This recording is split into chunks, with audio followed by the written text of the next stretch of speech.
Hello and welcome. Today we're working in managerial, the full course. We're in chapter 16, what we call chapter 16, job order costing or job costing. So it might be a slightly different chapter number, but it's the job costing chapter. We're working on figuring out the balances of materials, work in process, and finished goods. So hey, if you're new, my name is Jeff from Finally Learn. I teach a lot of accounting, a lot of finance. So please join us. Please like, comment, subscribe, put your questions down below, and let's get to learning. So here's what we have on this problem. We have Oscar Company, and we have a job costing system, and we just have a lot of information. We have beginning materials, work in process, finished goods.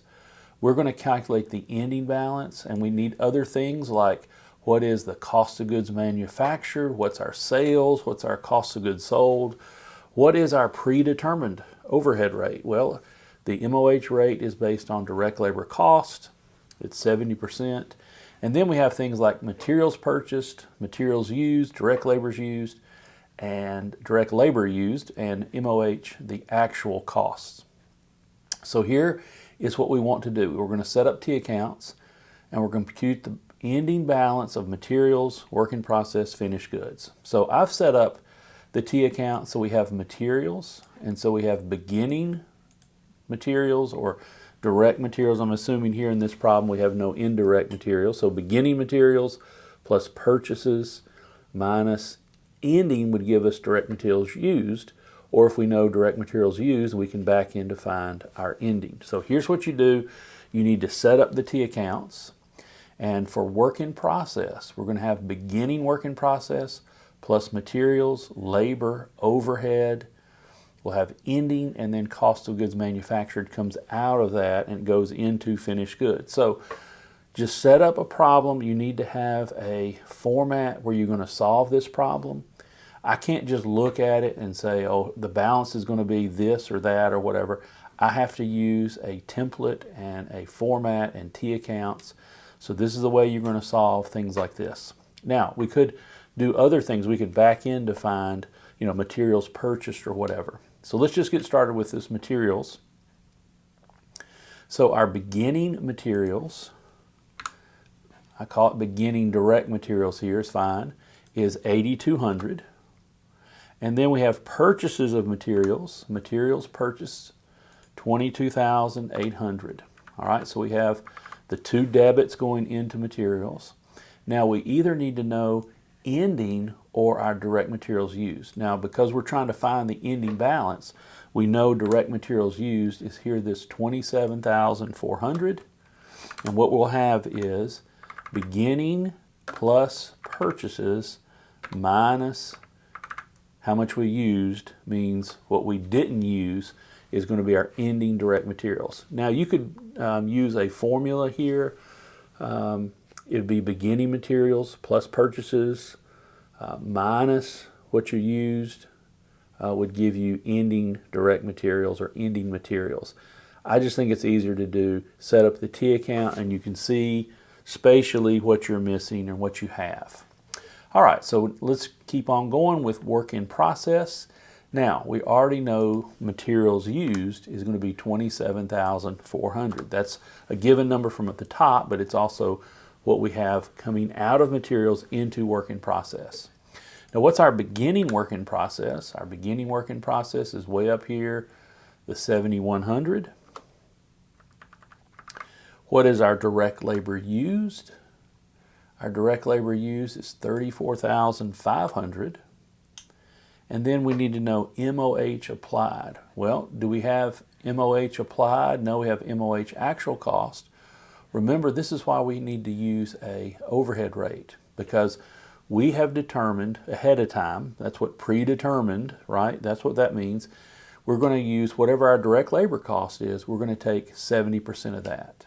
All right, so we're going to take our direct labor times, and I'm going to point to the 70%, so that way if the problem changes, we're building the template, if the problem changes, that would automatically update. If I type in the 0.7, then I have to manually change that every time we change the overhead rate. There's nothing magic about 70%. It could be 72%. It could be 63% or whatever, 62.5. All right, what is our cost of goods manufactured? We had that, we saw that earlier, 47,400. So what is our ending work in process? We're going to take the sum of these four here, the sum, and that's 93,000, and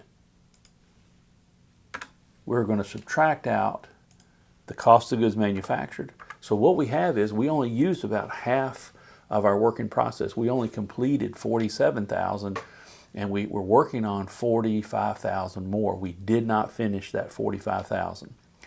So what about finished goods? Finished goods, we know what cost of goods manufactured comes in. So we have beginning finished goods that's given at the very top. Beginning finished goods, 6,400.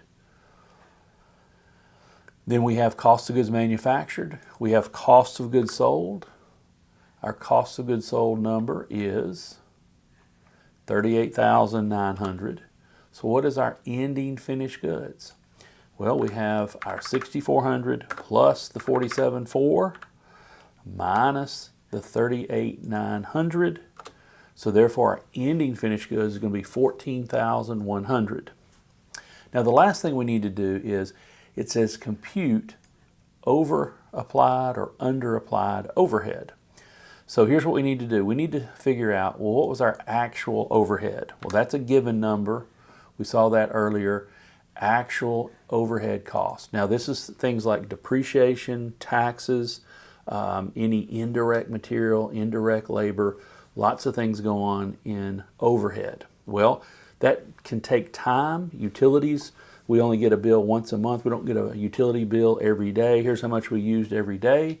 And so we have to use an estimate. So that's going to be the 24,800. How much did we apply? Well, we applied. Up here we have MOH applied of 24,150. That's the direct labor times the 70%. So do we have a debit balance or a credit balance? Well, our debit's a little bit larger. So 24,800 minus 24,150 will give us a debit balance of 650. So if we have a debit balance, we would say we have a actual that's greater than applied. We call this under applied or over applied, right? So if it's a debit balance, we say, hey, this is under applied. And if it's credit balance, let's say that number was 25,000, then what would happen is you'd have a credit balance. If you make the estimate too high, then it's over applied.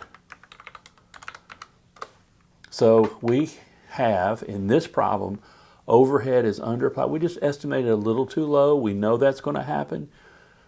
Estimates are not going to be perfect. We're not going to know exactly what we are going to have as the actual. And so therefore here, this is 650 under applied. It would flow through cost of goods sold at the end of the period. We'd make our estimate maybe just a little bit higher, or we know the estimate is really good. We're that 0.7 or the 70% is right on pretty much what the actual is.